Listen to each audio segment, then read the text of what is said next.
श्री स्वामी समर्थ. आज आहे गुरुवार, मार्गशीर्ष महिन्यातला दुसरा गुरुवार. आणि हे बघा, मी अशी गुरुवारची पूजा मांडलेली आहे.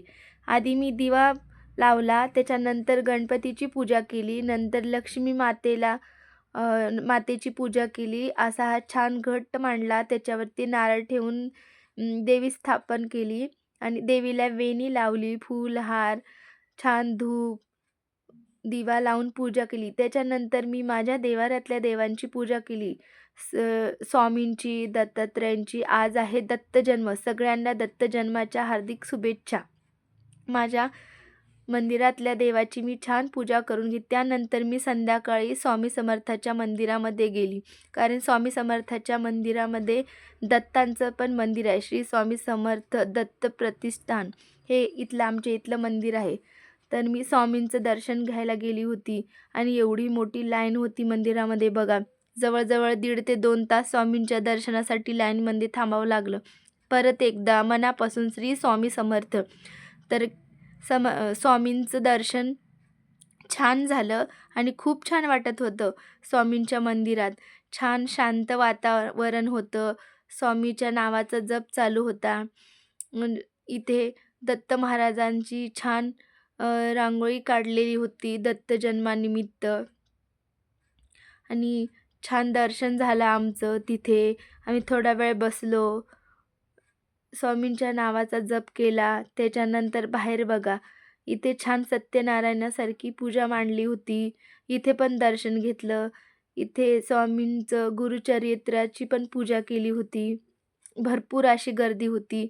तर हे आहे श्री स्वामी समर्थ महाराजांचं मंदिर. त्याच्यानंतर बाहेर आम्ही दत्तांचं दर्शन घेण्यासाठी आलो होतो. तिथे पण भरपूर गर्दी होती अशी. तिथे पण आम्हाला 2 तास लाईनमध्ये थांबावं लागलं. हे बघा, किती सारी पब्लिक आहे इथं. भरपूर गर्दी होती, भरपूर. आणि इथे प्रसाद पण होता. आणि आमच्या इथले जवळजवळ सगळे लोक इथेच येतात, कारण स्वामींचं पण दर्शन होते आणि दत्तगुरूंचं पण दर्शन होते. आणि प्रत्येक गुरुवारी इथं अशीच भरपूर गर्दी असते. असं वाटते या मंदिरात आल्यानंतर जणू काही अक्कलकोटलाच आपण गेलो. तर आम्ही सगळे असे लाईनमध्ये थांबलो होतो आणि दर्शनासाठी. हे बघा, इथे ना दत्त जन्माचा पाळणा आहे. उंबराचं झाड आहे इथं दत्तदेवाच्या समोर, तिथंच गाभाऱ्यामध्ये. आणि त्या झाडाला पाळणा बांधला होता.